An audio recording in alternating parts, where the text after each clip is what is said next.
अब सबैजनाले भर्न मिल्ने गरी सर्वसाधारणका लागि नयाँ आइपिओ निष्कासन हुन लागेको छ। कालिन्चोक हाइड्रो पावर लिमिटेडले 6,84,750 किता आइपिओ यही चैत 22 गतेदेखि चैत 25 गतेसम्म सर्वसाधारणका लागि बिक्री खुला गर्न लागेको हो।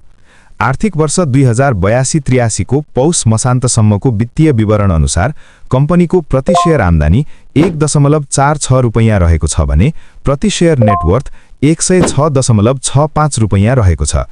यस कम्पनीलाई केयर रेटिंग्स नेपाल लिमिटेडले केयर एनपीबीबी रेटिंग प्रदान गरेको छ, जसले कम्पनीमा वित्तीय दायित्व समयमै पूरा गर्ने क्षमतामा मध्यम स्तरको जोखिम रहेको संकेत गर्दछ। कम्पनीले आइपिओ निष्कासन तथा बिक्री प्रबन्धकको रूपमा आरबीबी मर्चेन्टलाई नियुक्त गरेको छ भने यो शेयर प्रति किता 100 रुपैयाँमा आवेदन दिन सकिनेछ। मेरो शेयर लगइन गरेर 10 किता आवेदन दिन नबिर्सनुहोला। आइपिओ सम्बन्धी थप जानकारीका लागि हामीलाई फलो गर्न नबिर्सनुहोला।